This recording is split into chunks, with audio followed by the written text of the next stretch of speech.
Now, on to the regular agenda for today's meeting. The first item is from the transportation group, who are looking for input on their developing proposal around fossil fuel infrastructure development in Sebastopol. I believe I will turn it over to Woody to take point on that subject. Yes, I think it would be me. Our committee did not actually decide to delegate me to report out on this. Alex or Luke, if you're okay with me reporting out on it, I'll report out on it. Certainly, I see a thumbs up from Luke. And certainly you're all good. chime in. Thanks. Chime in with anything that I miss or that you want to add anytime along the way. So in your packet is, so folks probably know I helped co-coordinate this Coalition Opposing New Gas Stations organization that formed a couple of years ago. And so on the top of the model ordinance that was in your packet is the Congress logo. I probably should have taken that off.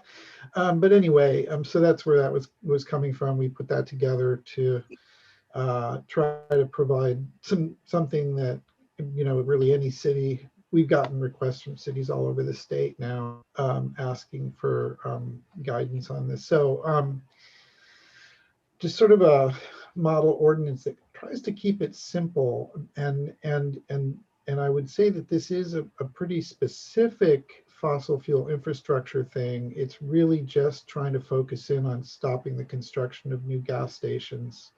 And that's important because as I've talked to various,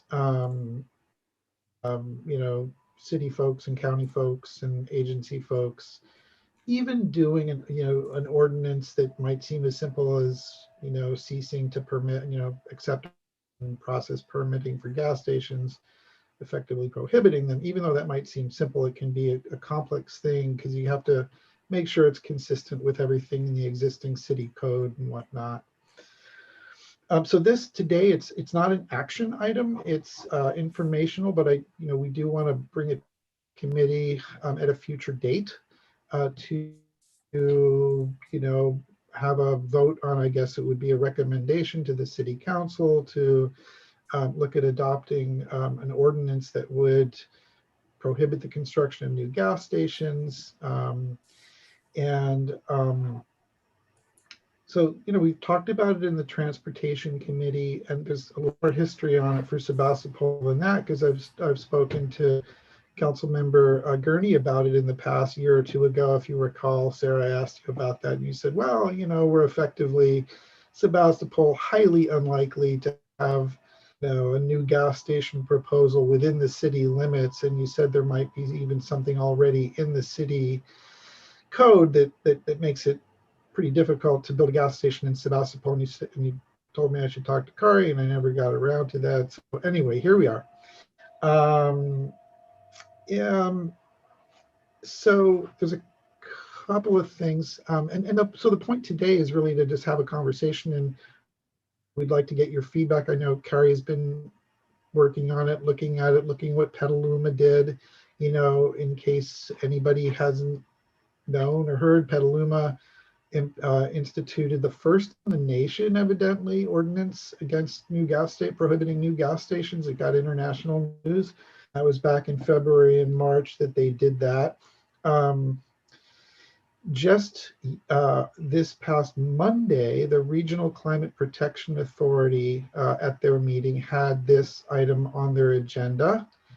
And the item being for them, the consideration of drafting a resolution that would provide guidance to all Sonoma County cities and the county itself for what a resolution can and should look like.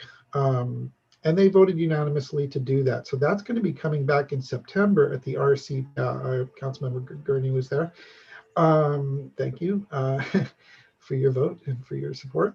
So that's going to come back September 3rd at their September 13th meeting. They skipped their August meeting.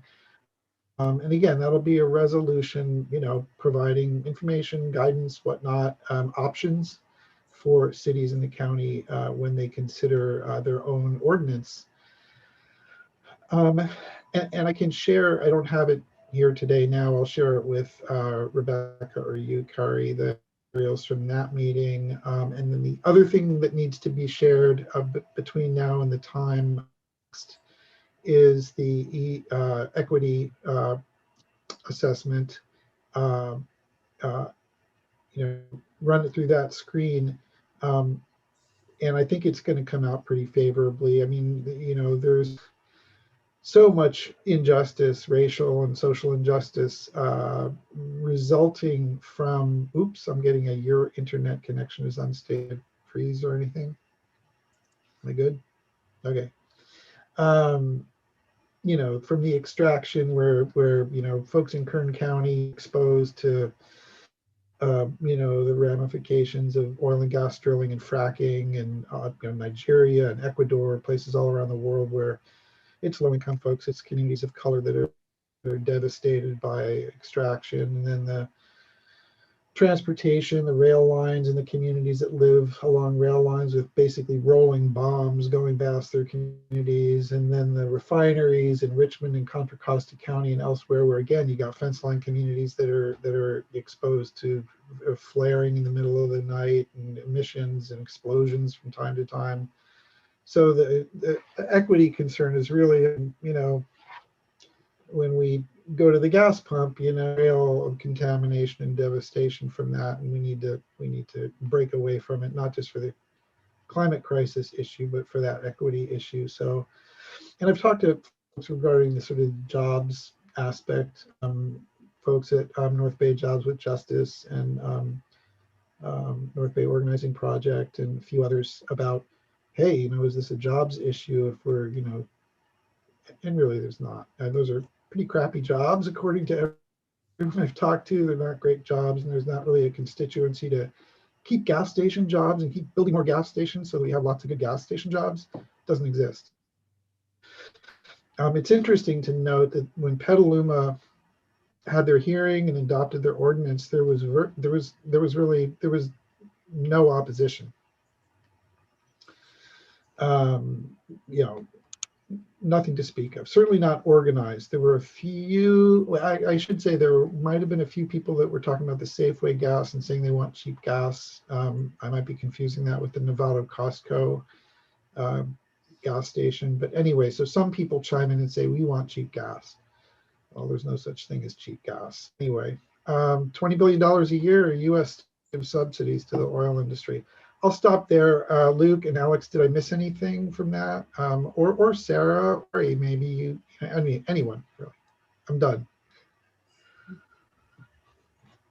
Sarah, you can go ahead.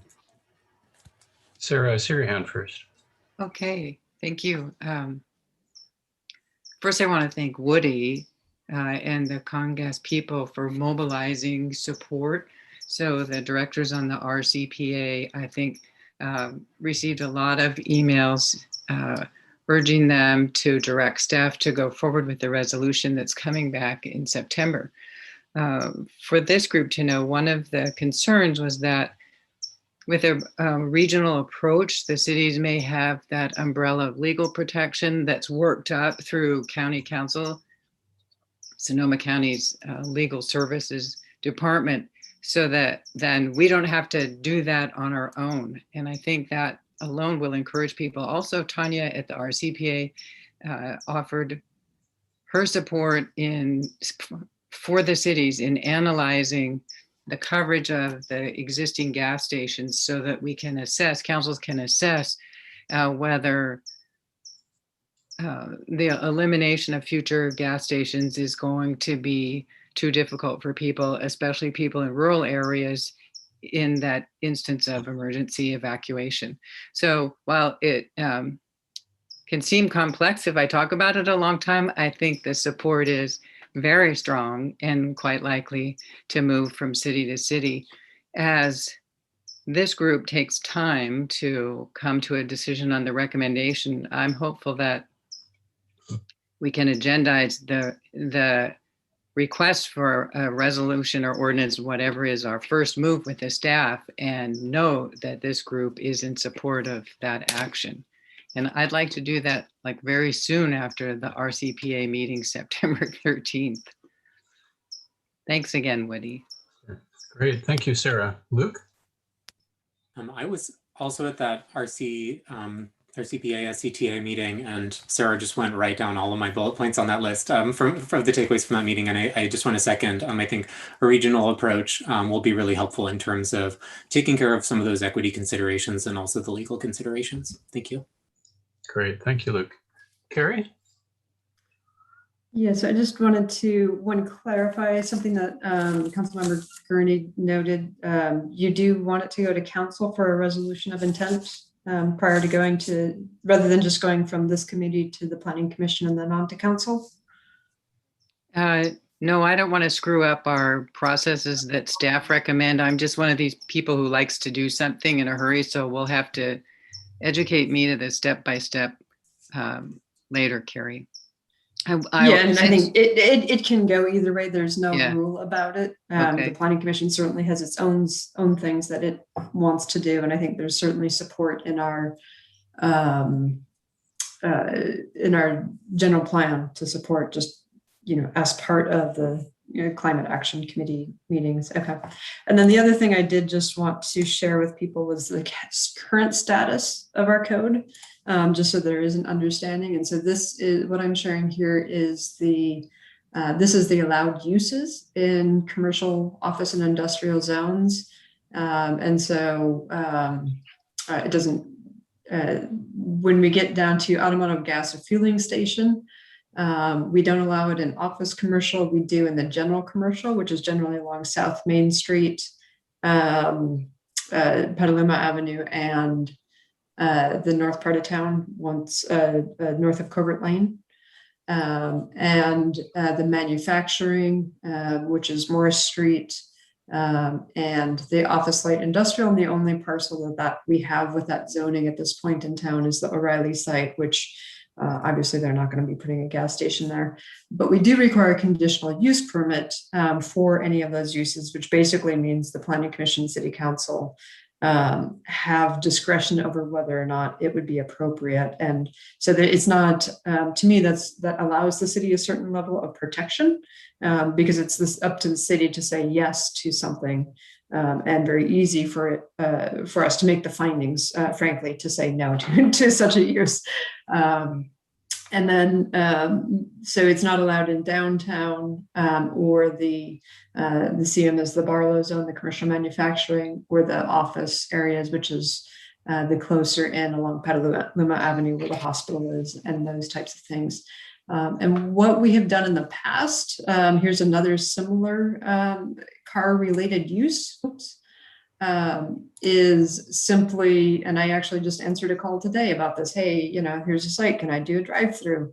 And when the city outlawed drive-throughs, it simply shows up as this dash, which means it's not permitted.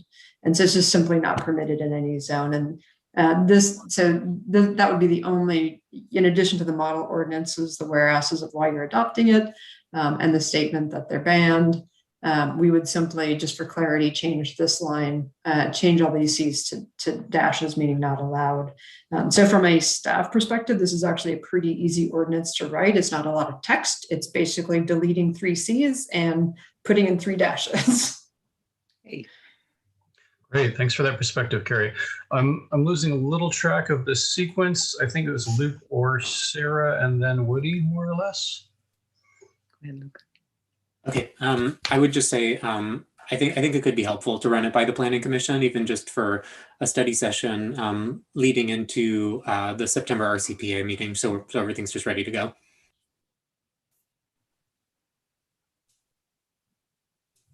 Sarah or Woody, something further? I was just wondering if Carrie could give us an update on the Chevron station out on Highway 12. Do they still have a remodel going?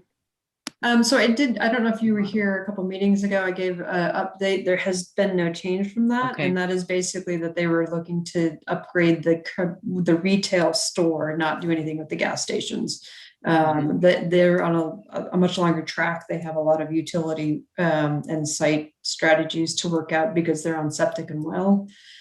So they've got a lot of technical stuff they've got to work with just to work out just to be able to do the retail store. Okay. In that, yeah. And just to be clear on the process, if such a ban were proposed and a change to the zoning ordinance, it would go through a formal process with the Planning Commission to do a recommendation to City Council as to change the zoning ordinance. But as Luke noted, a study session either with the Planning Commission or a letter of intent or a resolution of intent from the council directing the Planning Commission to work on this. Either of those things are options in terms of the process moving forward. Or we could do a joint meeting, Or a joint meeting. save time. And Carrie, just to finish that point about the station and the Laguna there, my understanding there were no expansion of the fueling facilities, so it wouldn't really apply to the ban that we're Correct. And that is something that we would, so that is something that would need to be clarified is, okay, so no new gas stations, but how do we treat existing gas stations? And, my advice would be, you don't necessarily want to stop them from making upgrades that are environmentally friendly, i.e. protecting groundwater and ground soil from contamination. So there's a little bit of nuance there that's different than I think the model ordinance is just simply saying no new, and they're not saying how you would deal with existing, but that is certainly something that we would want to have at least some information on. Great, thanks for the perspective on that. Woody, did you have something further? I do, and the perfect segue, because the point I remembered to make relates to what you're just talking about, Carrie, which is that our keep it simple mantra is saying this is just about prohibiting new gas stations.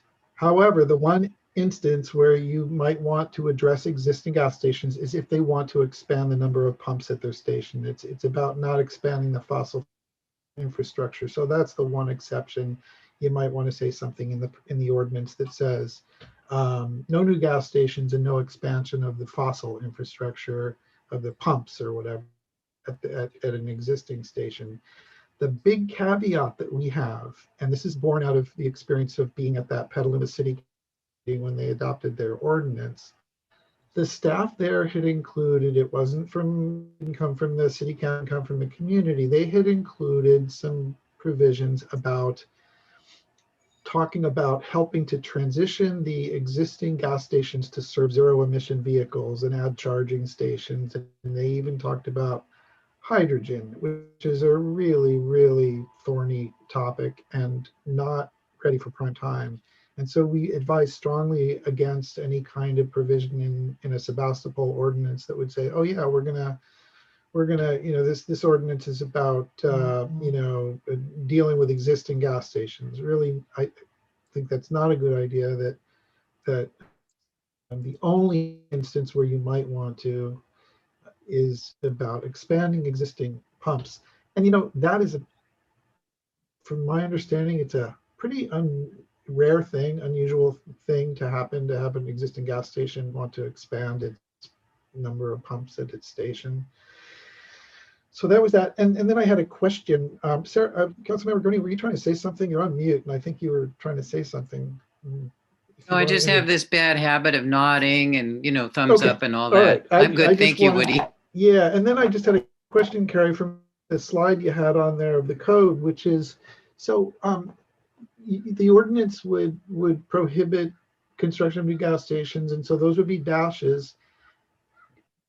Is there something that needs to happen that makes it clear that the existing gas stations are granted or that there's nothing that impacts them?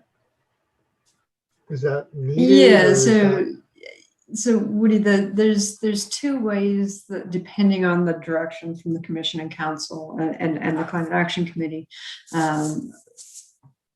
there's two ways that can be handled. One is simple, and I'll show you on the chart. I'll just share a little bit. we do have certain sections where there's an explanation required. And so we do use sort of use of footnotes. And so you could say a footnote on how a footnote or other section paragraph that explains how existing gas stations are to be treated. The other option is so the council recently effectively banned smoke shops. They passed a tobacco retail license that allows a certain number of tobacco outlets, but not specialty, focused specifically on selling cigarettes and tobacco. And so in that, they effectively made all of the existing smoke shops, like the cigarettes place up by Lucky's, a non-conforming use. And so in our code, we actually have a whole section on how we regulate non-conforming uses. And in general, non-conforming uses are allowed to maintain their use as long as they don't close for more than 12 months. If they close for more than 12 months, then they lose their rights to use. So they wouldn't, that's when you say grandfathered in, that's how that works. And then in general, and because gas stations require a use permit anyway, if they wanted to make significant changes, like the Chevron station wanted to do a new retail building, under the non-conforming use, you can see it can be extended throughout the building and you can add new square footage, but you need a conditional use permit, which is a planning commission hearing and approval. So in that way, like the Chevron, when I've talked to them, it's retail, it has nothing to do with the gas component of it. You could, through the conditional use permit, you could say, yeah, we don't want you to install any more gas pumps. However, like the Chevron's actually interested in installing some electric vehicle chargers if they can, given the floodplain issues, but they're interested in that. And that is something that you probably would want to support to build out that infrastructure. And so just even in our existing non-conforming use, if you call them, if you just decide that they're to be considered non-conforming, they would still be able to refresh their buildings and do all of the things. And they could even propose adding new gas stations, or in the case of someone wanting to upgrade underground storage to a better, more environmentally friendly, they could do that through a use permit. Okay. Well, a lot of juicy material on this subject. Sort of in the interest of just moving things along, that we're not in a particular hurry today.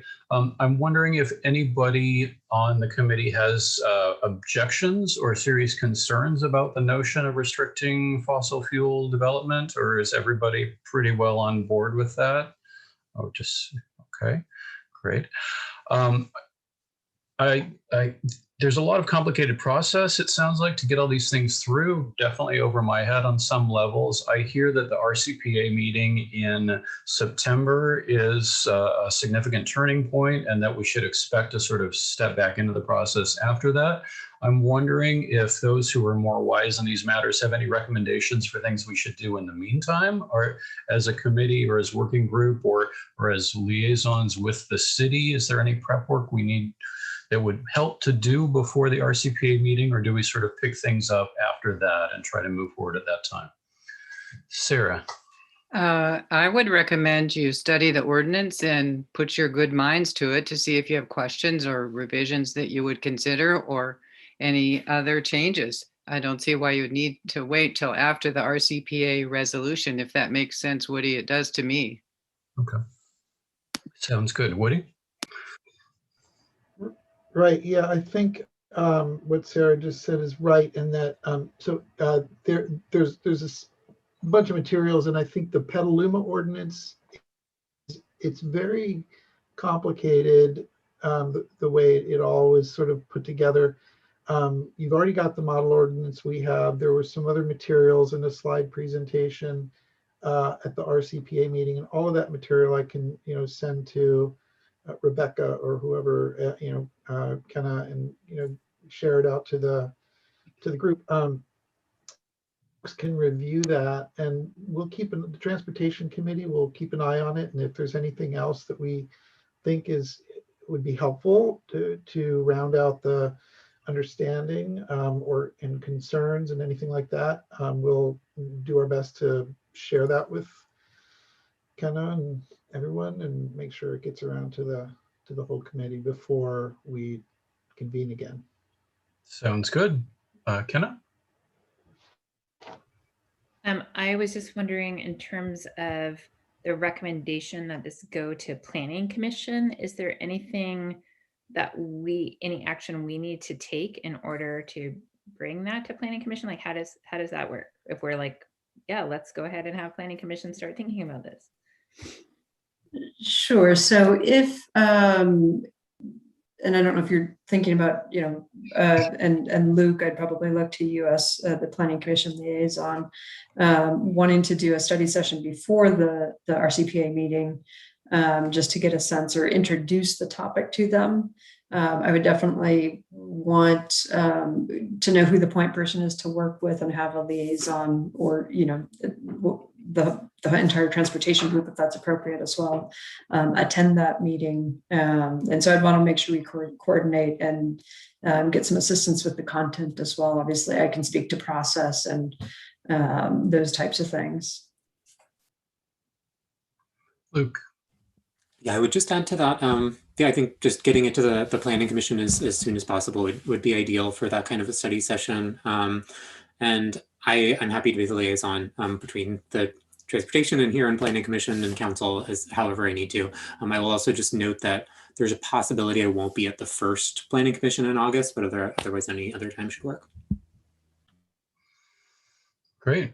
Well, thanks very much to the Transportation Group for doing the legwork on this subject and pulling the pieces together. It sounds like in general you have the full support of the committee and the city and probably the region. So by all means, carry on and keep us posted. Is there any further discussion or questions on this agenda item before we move on? And that would include public comments, but we're as public as it gets at this moment. So, all right, thanks again, everybody. The next item on our regular agenda is the chair reports. I have a couple things in mind. I believe Kenna will as well. I want to start by first acknowledging that there is this regional coordination meeting tomorrow evening, which we did not put together, which most of you have heard about. The idea is that it's a general Zoom meeting of all these different climate action groups in the area, or sort of as many folks as were able to be reached and to attend. I know some people are planning on sitting in on that meeting. Could we have a brief show of hands of any folks who are intending on sitting in on that one? Who else is 1, 2, 3, 4? Okay, several of us, it would seem. Given that we didn't put this meeting together and that we are not facilitating and don't have control over it, we'll see how it goes. It may just be a general meet and greet, but it's a great chance to sort of see who's out there and move towards coordinating their efforts. I am more or less volunteering to give a brief summary of our committee's actions as a whole. And frankly, I'll be saying that we're still, figuring it out, that we've only been going since the beginning of the year, that we've split into working groups, that we're looking at other models, including Petalumas, and trying to figure out, our scope and our capabilities. Folks who are in working groups can feel free to comment on the work in those working groups and whatnot. And I don't know that much more than that will be required from us at this time. I do notice that their agenda allows everyone who shows up to take a few minutes to explain their engagement in their history. And I just know that if there's, for instance, 50 people at the meeting, that could get unwieldy. So I would say, don't feel that you have to talk more about our committee in general than you feel inclined to do so if you do come to that meeting. But of course, everyone is welcome. Kenna, did you have something further on that? Yeah, I just was going to ask if anyone needs the invitation to that meeting, if there's anybody. I think it came to a lot of us through like random different channels. And so some people in the group may not have gotten it. So if anybody wants me to forward that meeting invitation to them, I see Sunali. Anybody else that needs that? Okay, just Sunali. That's great. all. Okay. The second thing on the chair report front that I have is again just that the subject of we're attempting to not exactly codify, but at least sort of explain and clarify what we see as our working process for the overall committee.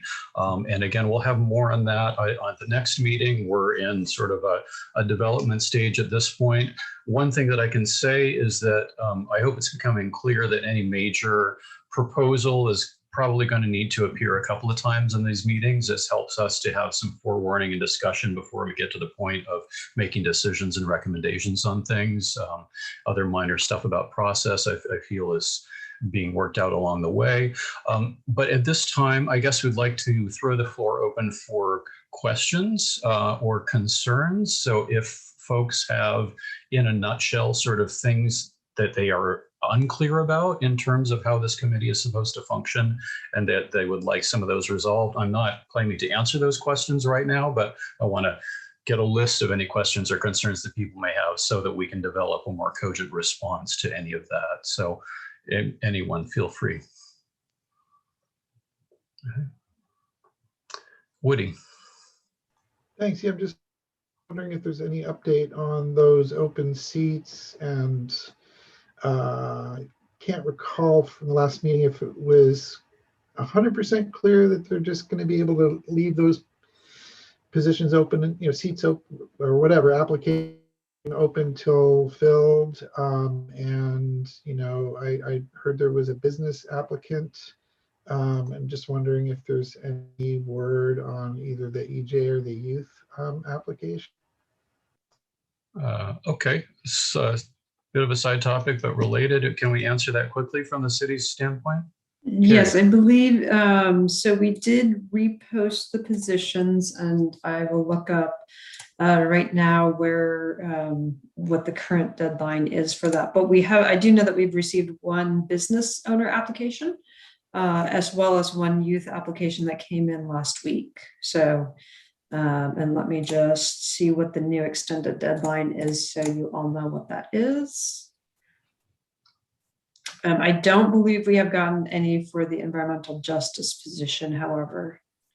And the new deadline is today. Oh, sorry, it was yesterday. It was yesterday. So we do have the two applications. It was Tuesday the 13th.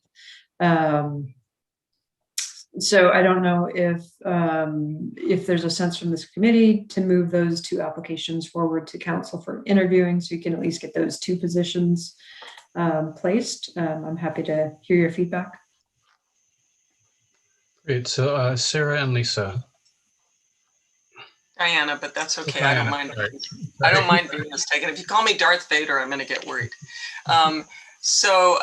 Question for you, Carrie, who are the applicants? It might help for this group to know the names of those applicants. Are you free to tell us? Where is Carrie? Sorry, I'm muted. Okay. Let's see. Yeah, it's anything that comes into my inbox almost is public information. So I believe the business owner was Debbie Burns, who also applied to, and was recently appointed to the Planning Commission. And let me just find the youth application.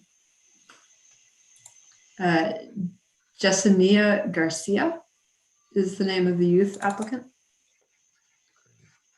And I can just take a quick look, and if Sarah doesn't recognize that name, I don't know.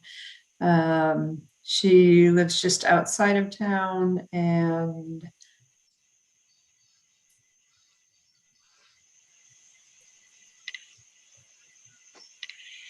she is 16, so she's, I presume, going to be a junior this next year. So, Carrie, is there anything that prevents your distribution of those two applications to the members of this Climate Action Committee?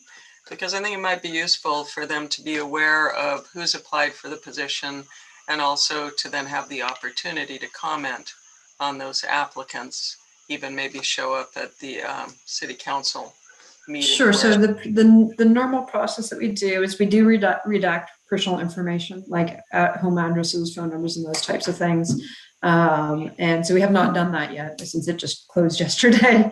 So when we send them to council, we redact that information, and it is part of a staff report. And so I can certainly make sure that it's usually available a week before the council interviews, since we have to know on scheduled dates and all that type of thing.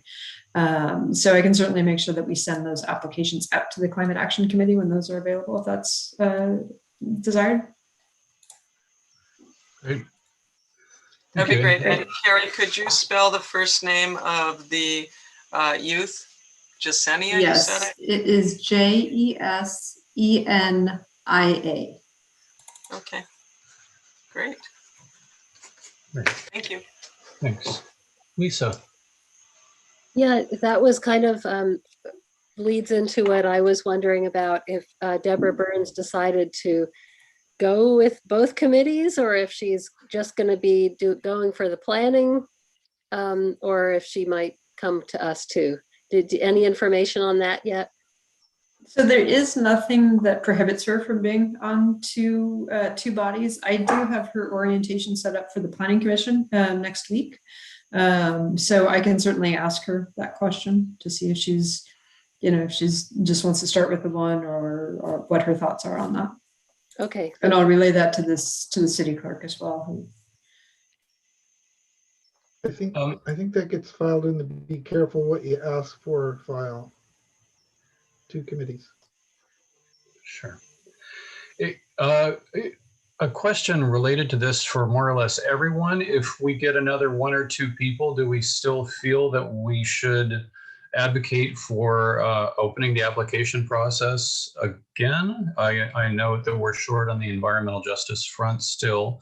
Presumably we want to fill that position. Given that the deadline is closed, would people like to sort of reopen that process, or do we feel that we're beginning to reach a sufficient number of folks? I see a lot of hands, and I know that we have other things to get to, but I do want to resolve this. I'm going to say Diana, Sunali, Luke. Okay, what was I going to ask? When will be, and it's Deborah Burns, right? When will her first participation in the Planning Commission be, Carrie? Which meeting? It'll be the 27th, so the next planning. We had a Planning Commission meeting last night. Our next one is July 27th, so she will be attending that one. So just as a note, if anyone on this committee is curious about her, that would be an opportunity to see how she is. That's all I got. I just wanted to chime in that the Education Committee, Dina and Alex in particular, worked on a press release advertising the position. And I don't know if that's been published yet or not, but that was one way they thought of soliciting more applicants. And if Deborah Burns has applied to both the committees, I just think my thinking is that the City Council would want to have more of a diverse pool of input from our community. So if we had no other applicants, maybe she would serve on both as a temporary holding place till we fill that position. But I would want to keep putting that out to the community. So just in response to you, Joshua, thank you. Thanks. Luke? Yeah, I'm supportive of just respecting the deadline as it had been posted multiple times, and it's customary. I think, even if there's just one applicant to interview them, and if they accept the seat, then it's closed. I also would be supportive of keeping the EJ seat open for as long as we need to. Thank you. Thank you, Luke. Sarah? So Deborah's application to the Planning Commission is public information. If anyone wanted to see it, it was submitted in the packet for the meeting when we interviewed. So you can all read it already. I'm just anticipating she submitted the same information pretty much for the position she applied for. Okay, another question from my standpoint on this subject. Do we have a timeline for the interview process on those applicants, presuming we go forward with them? It usually happens within 2 to 3 weeks, but I do know that city administration is very busy and council has a very busy docket right now. So I don't know what that is. We don't linger on them, though. We do try to figure out, okay, what is, Mary, the city clerk tries to find, assistant city manager tries to find a time when council can meet for a special meeting, because they usually do that at a separate time, as you all know from your interviews. And I think they have a special meeting tomorrow, and they have quite a few meetings coming up. So sometimes that's a little difficult. So depending on availability of those and the 2 applicants, they'll get those scheduled, and I can certainly let you know. I usually hear about it first because Rebecca helps with the scheduling for our committees with the candidates. So I'll know what that is, and we can get that date and time frame to this committee. So if you want to sit in on those, you can. On the interviews, usually it's the same day, although not always, as a regular council meeting, so that the council meeting can, on their regular meeting, discuss and appoint as desired. So I can let the committee know what that date is as soon as it's been confirmed. Fair enough. Thanks. Yeah, I recognize the fuzziness of it. Didn't need an answer, but if you could just keep us posted, that'll be great. So we have the opportunity. Yeah, absolutely. Great. Thank you, Carrie. Okay, before moving on in the front of chair reports, I just want to come back to that question of if anybody has burning concerns about what our committee process is or should be. Again, our intention is to compile sort of a draft descriptive document of that, which would be shared, but not necessarily finalized at our next committee meeting in 2 weeks. But if there's any concerns that people have up front that they're worried or particularly puzzled about, a last moment now where that could be addressed. Anyone? Okay, so far so good. Thank you for your trust. Kenna, do you have anything else on the chair reports front? I feel like there was something that has left my brain, so it must have not been that important. Sounds good. We can do it next time. Yeah. All right, moving on to the next item on the regular agenda is working group reports. This is, again, open-ended. We would be happy to hear from any of the groups about what you're up to or working on or thinking about or moving forward. So yeah, open floor. Does anybody want to report back from the working group front?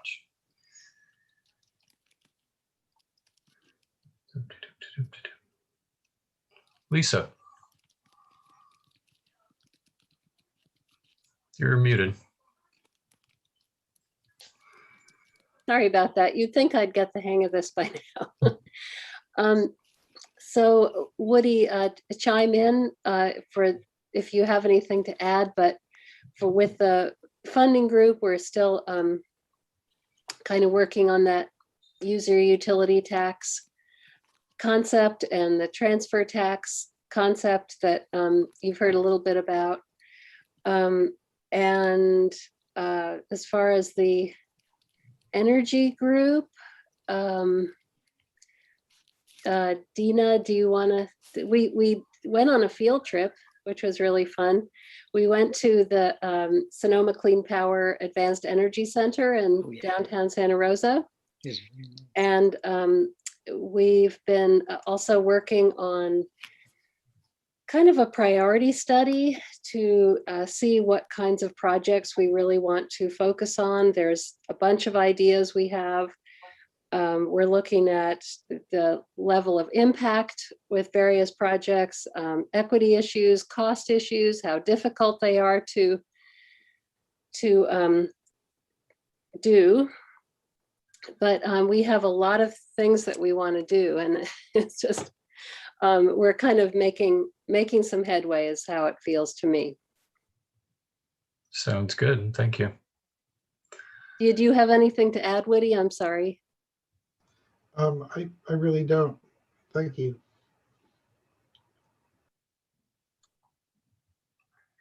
Dina?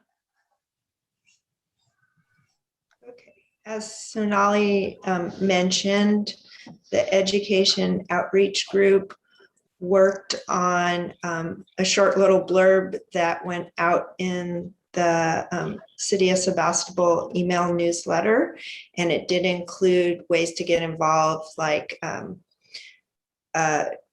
applying to one of the positions that was open. And Alex, did you send the long version of that to any other media outlets? We talked about doing that. Did that happen yet? It hasn't, but I had all the information to do so. Okay. And Sonali, maybe you want to talk about the art. Okay. I would love to, let me see here.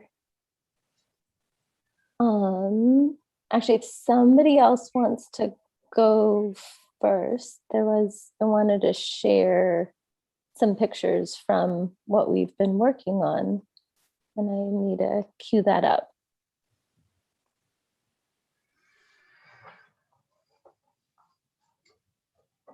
I don't know if there's Well, while can I say a couple of things about the art project just while Sure. she's looking for those? So this is part of my planning director update, so I'll do this part now. The city council did or is in the process of adopting its budget. It had its first reading on the 6th, and we'll be approving the final, but the final approval will be happening on July 20th, which is next Tuesday. And as part of that, they did add into the budget $3,500 for the Upcycle Art Project. I also, we had our public art committee meeting this morning. And so I did mention to them, since that's coming out of the public art fund, and the public art committee usually is, I call them the curators of art in town, of public art in town. And so I don't know, I know there hasn't been a lot of discussion to date on how that interaction is going to take place. But I did let them know that that was likely coming their way at an upcoming meeting. So just an update on that logistics part of the puzzle. Sounds good. Diana? Yeah, but I see Dina has had her hand up. No, okay. So, yeah, I think it's worth noting, that it's worth noting, hey, whatever it's worth noting, I'm going to note it later. Bye.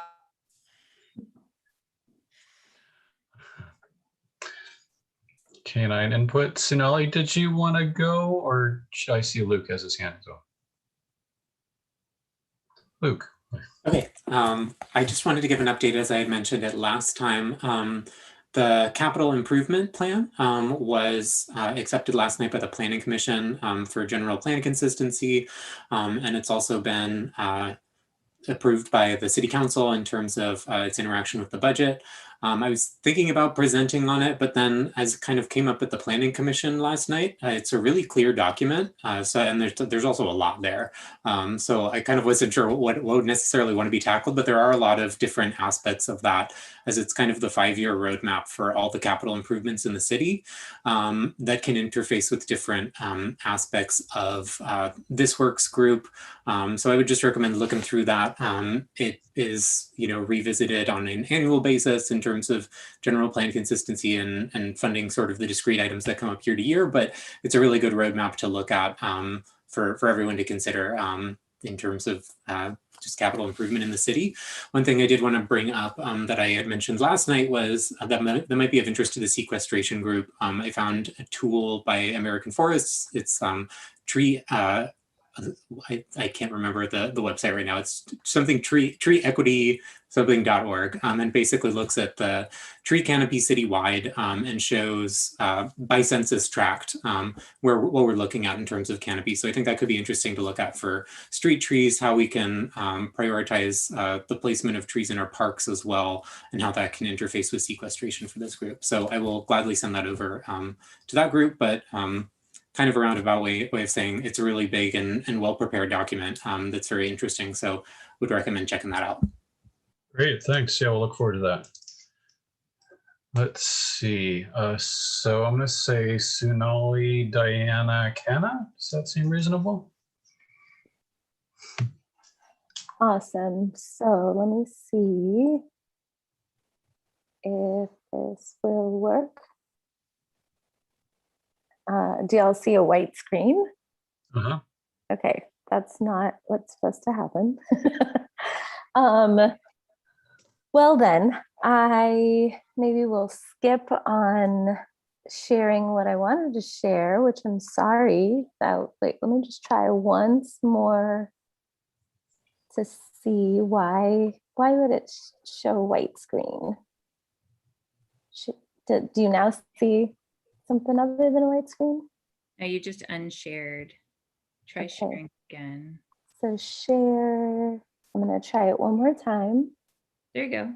You got it? Yep. You can see your Okay, awesome. Sorry, folks. Pause that.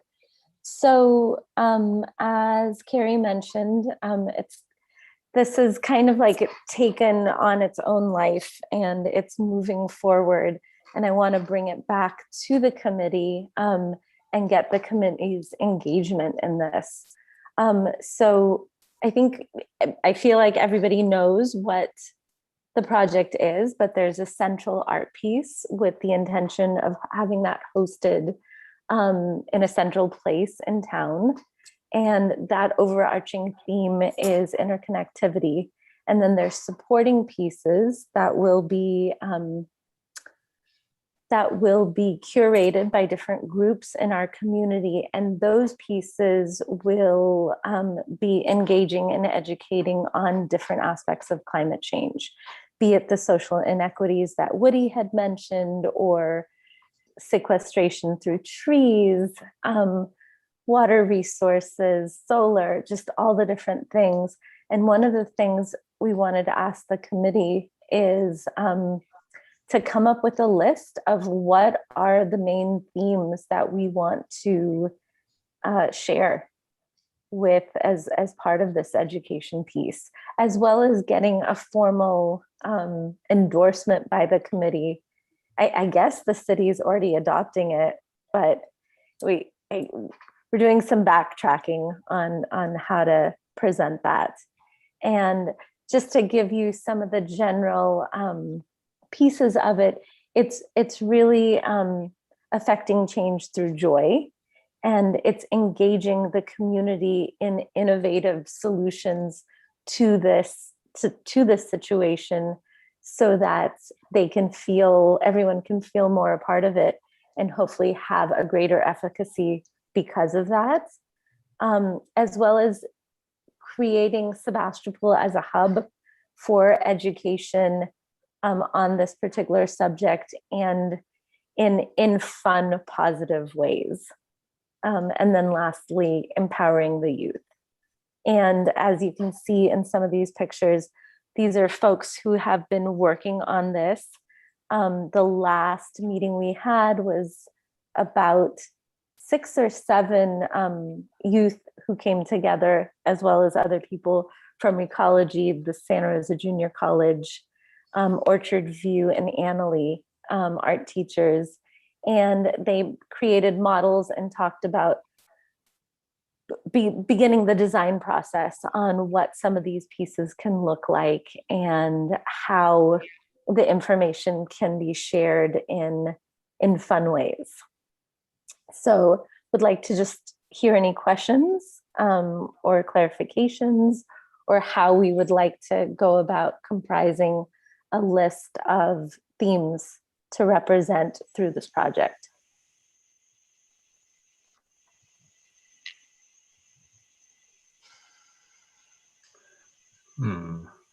Hey, Diana?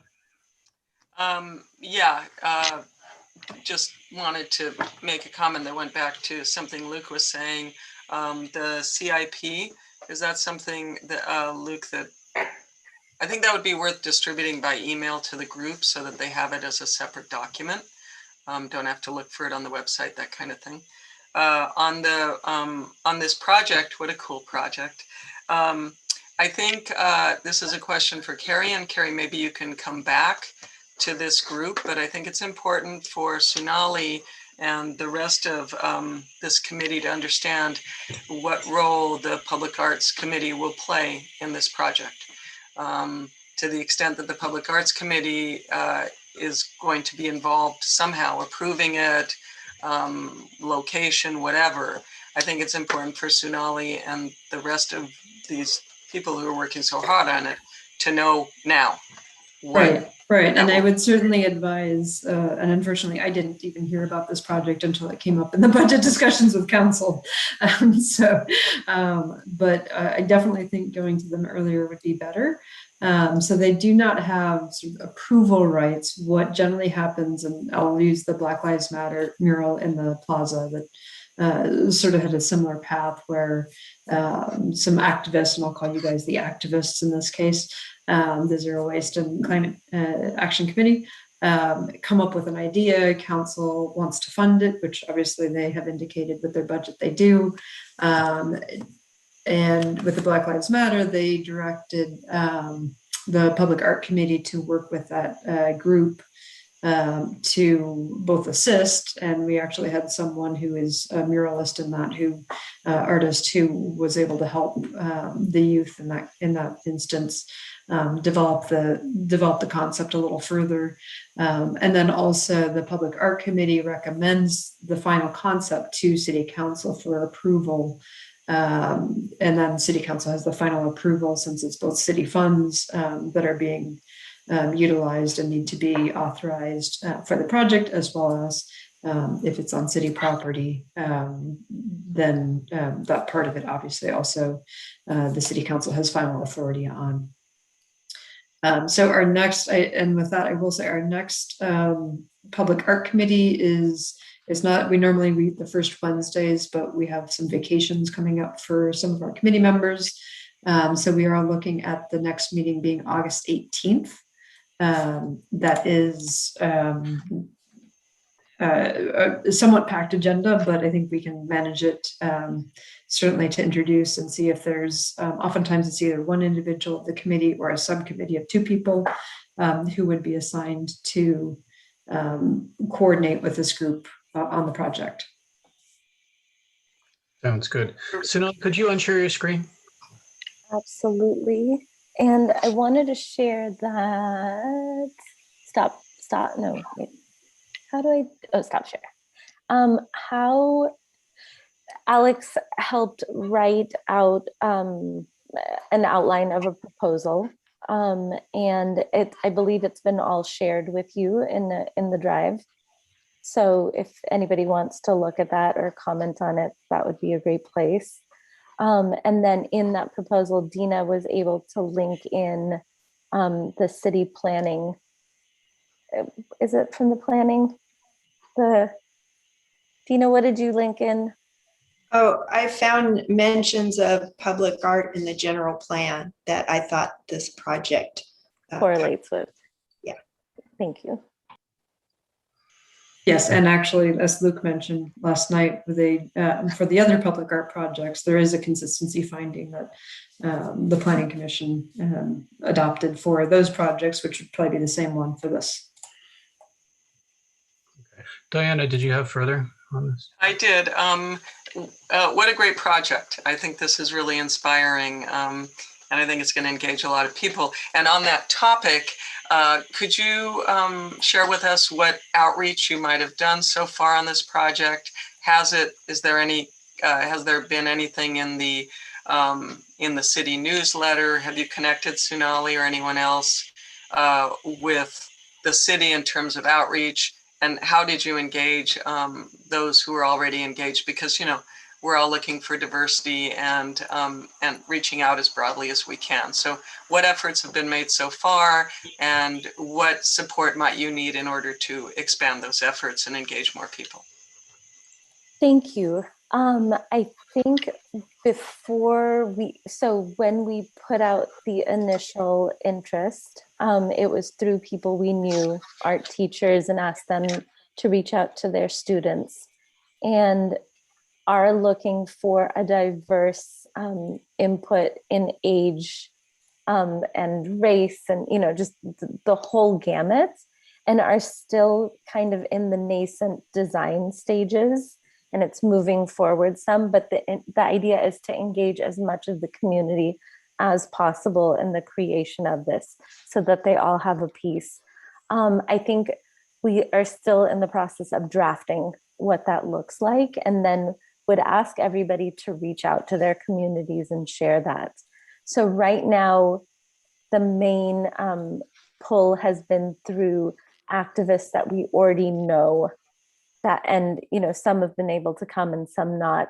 And a lot of it was through Sunny also, Sunny's contacts with the Sebastopol Art Center and Recology, and different art teachers. So I hope I answered all of your questions, but we would like more help in getting the word out once we have a more concrete thing, and particularly having it sanctioned by the city first, and have the city be the one to, I feel like that's a big important piece, that this is like a city of Sebastopol, but that's reaching out to the greater community, but from that voice. I think it'll be more impactful. And then hopefully through that, it'll bring attention to this committee too. And in the future, engaging community members in joining will be easier because there'll be more awareness. Sure, okay. If I could respond briefly on a process level, Sonali. I personally still have only a vague sense of exactly the nature of the proposal and the theme and how it's going to work out. And if you're in a place of asking us for input and suggestions and whatnot, it's a little hard for me to respond to that in a cold fashion. So I wonder if this is something where you guys could write up a little intro thing and kind of put it forward for the next meeting, and then we could have another session on it at the next committee meeting. Is that reasonable, or do you feel like you need some response right at this time? I think Kenna has something to say, and but I can respond to that. Alex wrote or helped me write a pretty good proposal. It still needs some refinement, I think. And maybe if anybody wants to take a look at that before the next meeting, that might give some guidance in where we're soliciting input on the sub-themes for the pieces. Can you submit that as an attachment for the agenda such that it goes out with the agenda packet? Is that doable? Sure. Okay. Yes. Yeah. Absolutely. This is Alex here too. It's a couple pages. So if you guys recommended we condense something down to like a page or something, if that's more palatable for you guys, we're happy to do so. But we do have the proposal set, and I would say it's fairly easy reading. It's nothing super dense. That within a couple of pages should be fine. Yeah, condensed is in Okay. summary. Solid. But if you're looking for draft input, that's fine. Yeah, okay. Yep. I'd like to move on to Kenna now. Sorry to delay on that, Kenna. I just didn't know what you might be speaking to, and so wanted to wrap that. You're muted. Thank you. I just wanted to speak. I have one very brief comment regarding Luke's item, and then speak to Sonali's item. So when Luke, if you're saying that we should all read the capital improvement plan, I would actually ask if you would be willing to kind of bring some highlights, because the reality of time and interest in all the things that really happen in real life, if you're reading it, so bring us some highlights, that would be great. And then to Sonali's request, she and I were able to spend a little bit of time talking about this, and what she's, this project is so big and it's got so many threads that it can be difficult to present it in a cohesive way because of the 3-dimensional, 4-dimensional nature of it.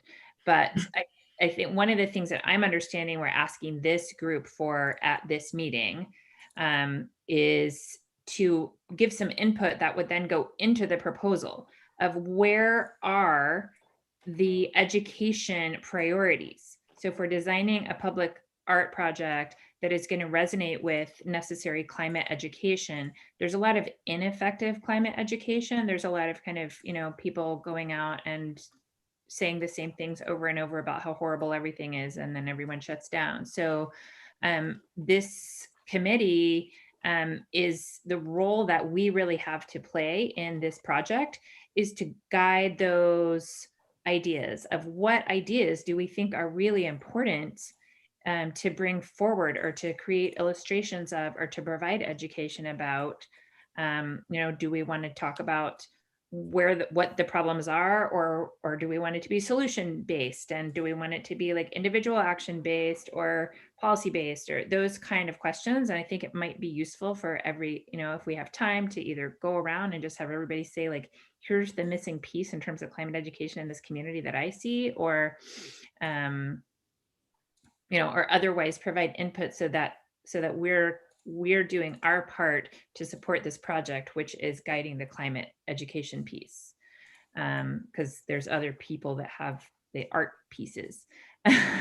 So I would say my input about that is, I think it's really good to be solution-based. I think it's good to not put too much weight on individual actions, but where appropriate, like kind of have a balance between individual action and advocacy policy. And then also to just really be aware of our language and not preach to the choir, so that we're putting things in language that, reaches a broader spectrum of the population, no matter what your political views are. Even if you don't believe in climate change, maybe you believe in wildfires and, you want to do something about that. Or maybe you've been affected by heat waves. And so tree planting may, if we had something about tree planting, it could be in language that talks about things other than just in the language of climate activism, which limits our response pool. So that's my input. Great, thank you. A lot of hands. I'm not positive about the sequence. I'm going to suggest Lisa, Sarah, Dina, Diana, if you please. Well, I think we probably all have a lot of suggestions for things that might be good to, if there's going to be little kind of education nuggets that are going to be included on various stations, or I'm not sure how it's going to work, but it sounds like that's the concept, maybe to have codes that people can look at on their phones. I mean, my angle on this, I guess, would be to try to really keep it pretty concrete, that and to be kind of always thinking about how will this impact Sebastopol's impact on our carbon footprint. What can people learn from very specifically from reading this that they may not possibly be aware of. I'm always surprised, for instance, how many people think that clean natural gas is good. They've done such an amazing job with their PR campaign, and people are getting these outdoor heaters and not even thinking about that, but just something about how natural gas it has very high methane, and that's a very powerful greenhouse gas, and that we should be trying to go towards electricity as much as possible.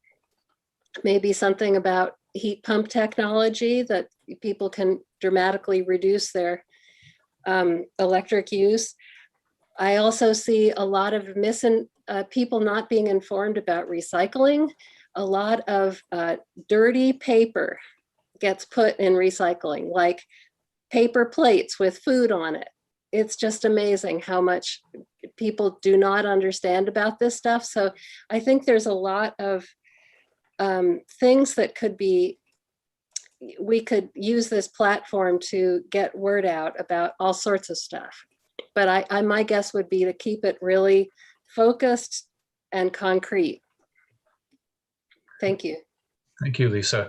On the facilitation front, I do want to note that we have about 10 minutes left in this meeting, and that this topic is perhaps a little big to resolve in that time without taking anybody off the queue list. Sunali, would you all in general be open to people submitting notes to you via email after this meeting? Can we do some of it that way as well? Absolutely. Right, 'cause Yes. it was sort of a big question that you opened up in the time that we have. So I'm just trying to acknowledge. And I can email that link that Alex mentioned. And Kenneth, thank you for framing that. And Lisa, I mean, to both of you, I think that is the solicitation. Tell us what you want us to say, and we'll find a fun way of delivering that message that we feel is impactful. Great, thank you. All right, in the queue then we have Sarah, Dina, and Diana. Very quickly, Sonali, I'm going to suggest water conservation, particularly the water energy nexus, because a lot of people just don't put those together. You save water, you save energy, and I support all of Lisa's points too. That's it. Thank you. Dina? Oh, my quick thought on the themes was we're already divided into working groups around different themes. So perhaps at a next small working group meeting, that could be a topic to come up with a theme or two to present for consideration. Great, thank you. Diana and then Lisa. Yeah, my comment is keep it positive, not too dark. If any of you have seen The Whale at Sebastopol Center for the Arts, it's an incredible piece of art, but when you get up close, all those little images are very dark and very scary. So I like the idea, it's all about the history, bad history. And so I like the idea of solution-oriented, keep it hopeful, keep it forward-looking, keep it optimistic. Thanks. Great. Anyone else on that subject?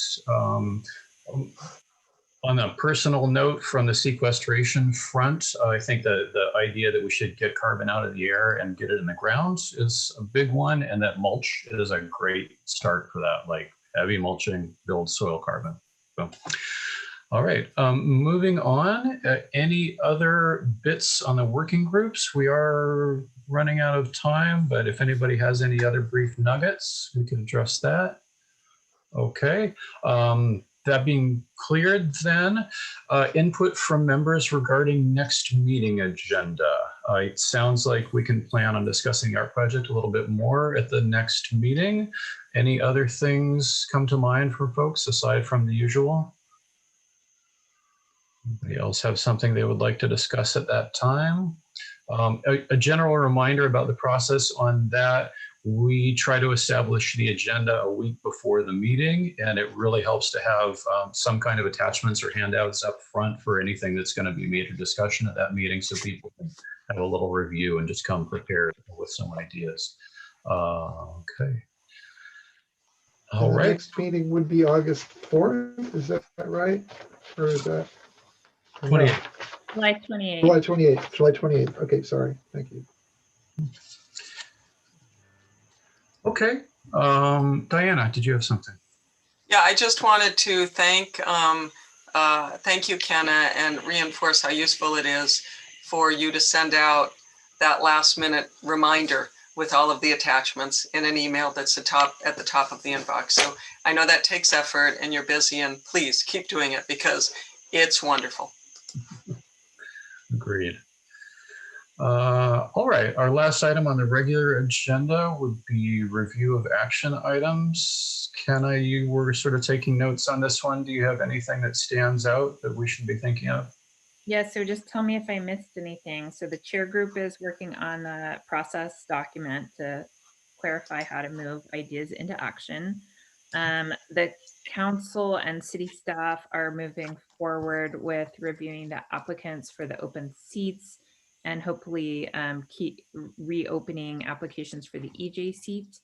The education committee is working on the art project proposal and call out to education outreach for getting those press releases written and the items in the newsletter and starting to get our visibility more. I think that is great and more work than it looks like. And sorry, that was an aside. And then all the working groups will be continuing on with their usual work, but also, following Dina's suggestion, maybe providing some input about where we see the education needs in the Sebastopol community that the art project could highlight. Did I miss anything? Great, thank you.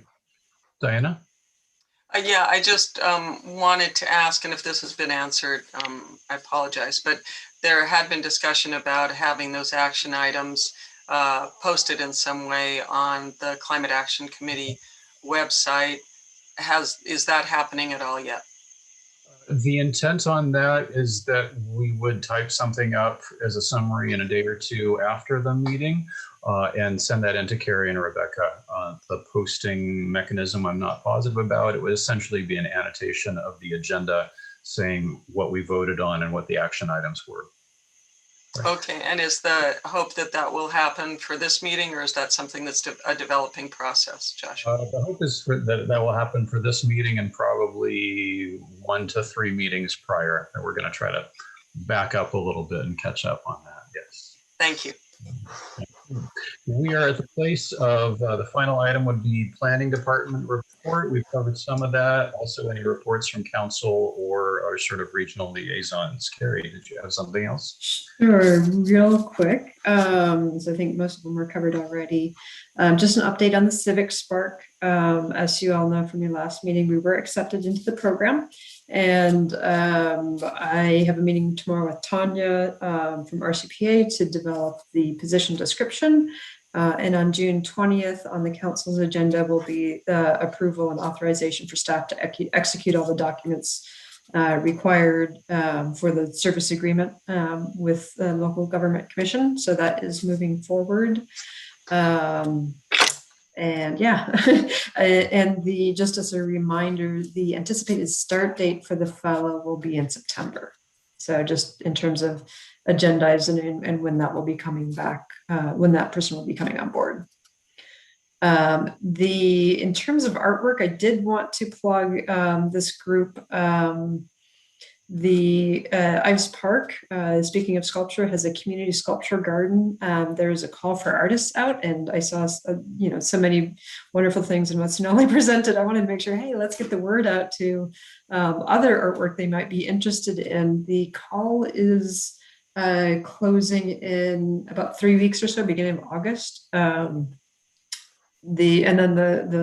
Actually the 18th is when the PAC is going to start reviewing those submissions. So, but the concrete pads at Ives Park, starting at basically the pathway into Ives from High Street, those concrete pads are all now poured, so people can see them and kind of envision how sculpture might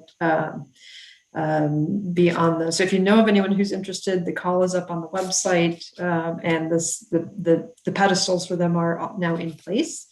And then just a council update. The council at their last meeting did adopt a mandatory 20% water reduction. And so that does include things like irrigating non-food plants, I'll just say, I forget what the word was, twice a week. So ornamentals twice a week in the morning and evenings. No filling or refilling of pools or spas. So as the planning department, I actually just have an application that includes a new spa. And so my response to them is, hey, we're in a drought. You're not going to be able to fill that. Are you sure you want to do that now? So some information for that is up on the website. And they also did authorize a survey. I think this might have been discussed by this committee previously about the electronic monitoring for water meters. And so that will be going out to the community, both in the next water bills, and there'll be an online link for that as well. And I think that's it for me, unless you have questions. Great, thank you, Carrie. Diana? Yeah, I just found the call for art projects on the website, but I have to, and I put the link in the chat here, but I have to say, Carrie, it is hidden. This is one of those website things. If there's some way we can put that on the homepage, or right at the moment you have to go to commissions, then within commissions, Public Arts Committee, there's no alert about it. If you click on Public Arts Committee, there's nothing on that landing page. You have to scroll down to where it says call for artists. I mean, it's very, and also, do you know? I will take that comment, and I actually just talked to Holly about promoting it on Facebook and everything else, and I'm gonna make sure she bumps it up on our website as well. So thank you, Diana. We wanted a front page story. Yes. Carrie, we want a front page story. Yeah, I think it was when it was initially released, but definitely I think it's time to and make it certainly less hidden for people as well. So Yeah, and I'll Great. reach out to Holly, but I mean, this is kind of a townsy sort of, and maybe the e-news.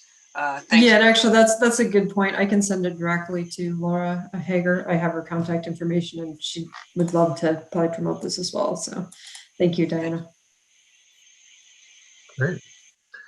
All right, unless somebody has anything else, we are at time and we seem to have essentially come through the agenda. So thanks very much for all your participation and attention, and we'll see you next time. Thank you, Remarkable Joshua. job. Bye. Yeah, you Thank run as tight a Joshua. ship as Kenna does. Great. So Josh,